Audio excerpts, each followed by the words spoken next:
Before we now start, Tony has something to say. Please like, share and subscribe, you suckers! Tony!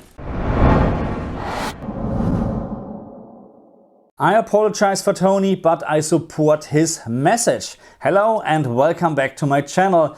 Please like, share and subscribe. Thank you. So, why are we talking about Horizon Forbidden West again? Because I decided to revisit a couple of older games, not old games, because now I have a little bit more experience with HDR analyzers and I'm using better tools or really very good tools. That's why I decided to revisit this game as well.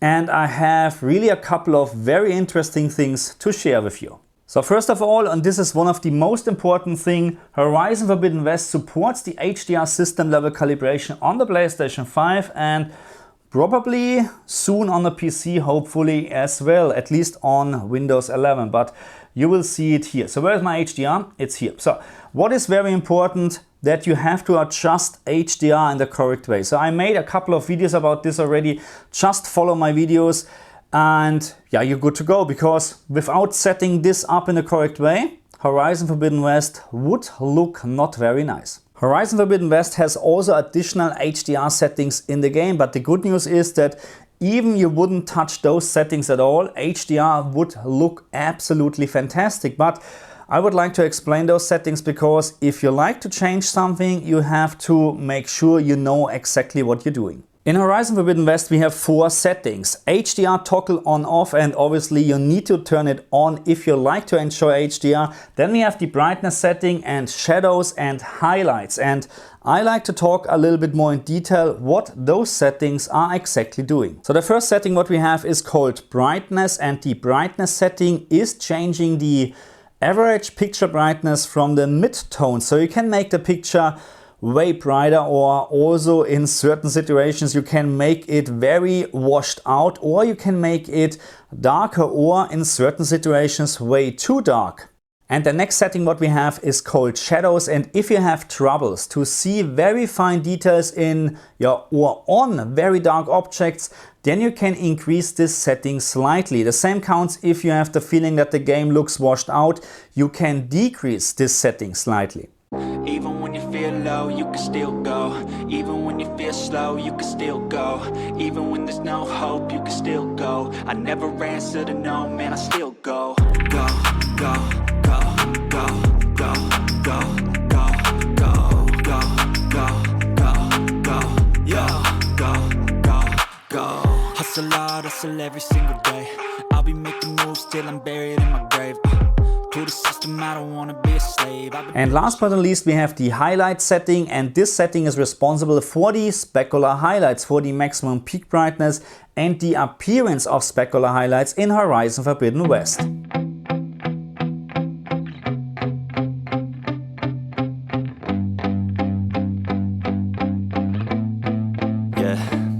My hands steady, I feel ready, but my legs heavy, I don't get it. How come I haven't hit it already? Still working, I'm still learning, I'm still searching, finally earning something, finally turning something called a profit. If I hear you talking shit, don't get caught in it. I'll be popping off and hit your ass, dropping all your shit. Yeah, I promise this, I got promises, you ain't stopping this. Cross my shit, you'll be knocked unconscious, bitch. That's the consequence, I got this, I will not quit. Man, I'm on it, honest, I'm gonna launch quick, then I'm gone. It's just a matter of time before I'm over the climb and moving under my prime. Just quit my 9 to 5, I'm rocking and they watching, cause it's shocking, dropping all these top 10 songs, so stopping. So let's talk a little bit more about HDR, about the HDR implementation, about the HDR quality in Horizon Forbidden West. And I just recently voted or awarded this game actually, or my opinion is that this is the best HDR games from 2023, and I can explain to you why. So first of all, let's talk about the HDR Black Level Floor.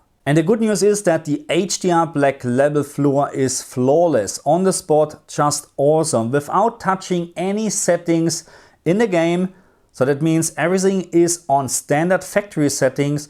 We have a perfect HDR Black Level Floor. There is no issues with raised blacks in this game. And then we have HDR Colors, and HDR Colors, at least DCI P3, is used heavily in Horizon Forbidden West.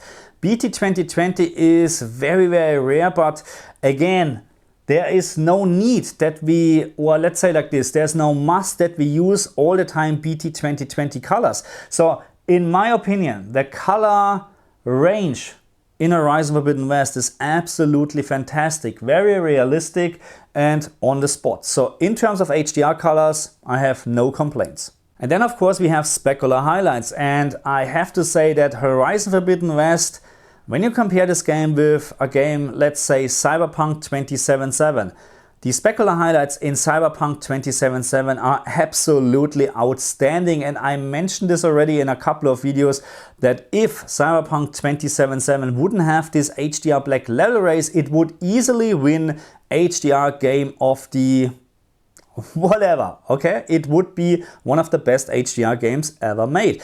But in this case, this one is the best because we have so many great details actually in terms of specular highlights, very fine details. And this is always the problem, because when we're talking about specular highlights and you play a game, in most of the cases you can't see the fine details. But here at this very moment, and I know it's very hard to see, but the sun is reflecting on her arm, and you have this very fine spots where, because she's sweating or whatever, but this is absolutely fantastic. Very bright, very hard to see on the camera, but those specular highlights are the details I like to see in a game. And again, it's actually, it's pointless, because when you play the game, there's no way that you actually look at those details.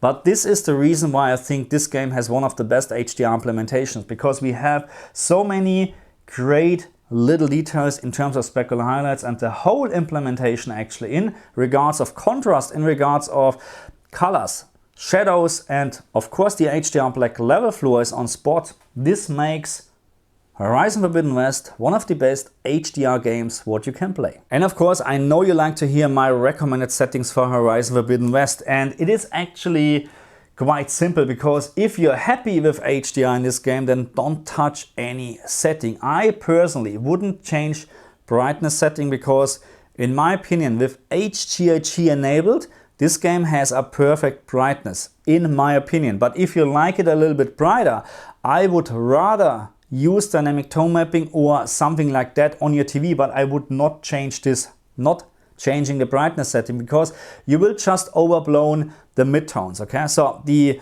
brightness in general in Horizon Forbidden West is pretty much on the spot. If you still think it's not bright enough, try to change your settings on the TV in regards of, instead of using HGiG, use dynamic tone mapping on if you like it. And the next setting is shadows, and this is a setting I wouldn't touch at all. If you have the feeling you can't see all the details in or on very dark objects, then I would consider maybe to turn off the light and play this game in a very dark room, because HDR content is supposed to be watched or enjoyed in a very dark room, okay? So I wouldn't touch this setting at all. Maybe just increase it a little bit if you really have the feeling you're missing out something. But again, the HDR Black Level Floor is on the spot, but as soon you change the shadow setting, you will lift the HDR Black Level Floor, and this is not a good idea. And when we're now talking about the highlight setting, then in my last video I mentioned already, I would recommend to increase this to 10. I just like it much better. If you don't like it, you're not missing out anything, okay? So all what is happening when you increase this to +10, you will have a slightly warmer picture, and specular highlights are more present, okay? If you don't like this, then don't bother, don't change it. And of course we have always the question, HGiG or dynamic tone mapping off or dynamic tone mapping on. So dynamic tone mapping off, and this counts for many games, for maybe 98% of the time, is not a good idea, because you will lose a lot of specular highlights, a lot of peak brightness and specular highlights, okay? So don't use this. HGiG in this game is just spot on, because it supports the HDR System Level Calibration on the PlayStation 5, and this right now is actually the S95C, so that's not an LG OLED TV. The reason why I'm doing this here, first of all, I like to use this TV more often for videos, and second of all, I don't know if you know it, but my LG G2 is still faulty with this bloody pixel line. Anyway, So this is right now the HGiG mode on the S95C. So the HGiG mode is still tone mapping on the S95C, unfortunately, but this is set to static. So I'm not using active because it will, it's some sort of tone mapping even more, so I don't like it. So I recommend to use HGiG for this game, okay? If you think the game is too dark, then try using dynamic tone mapping on LG TVs, but I can tell you, especially during the night, it will just overblown the picture. It's just way too much. This game is really absolutely fantastic in my opinion in combination with HGiG, and that's why I recommend this. Okay, my friends, so did I miss anything? I don't think so. We talked about HDR Black Level Floor, absolutely perfect. We talked about Specular highlights, I love it. And we talked about, yeah, in general, the HDR implementation in this game is fantastic. And I'm looking forward actually to play the PC version because even we're talking about an absolute fantastic looking game on the console, we're just talking about a console game, and I know that the PC version will offer much more, and I hope so, because this game really, it looks outstanding, absolutely outstanding, and I can't imagine right now how it looks like with a proper PC port. Maybe we have ray tracing on board, because the screen space reflection sometimes is not the best. You know, I don't like it. After you know how ray tracing can look, screen space reflections are not the best. But anyway, I told you already, this game for a 750 Australian dollar console is one of the best looking games what you can play. And this is fantastic, absolutely fantastic. If you haven't played this game so far, then it's about time. Thank you very much for watching me, and I'll see you guys next time. Bye.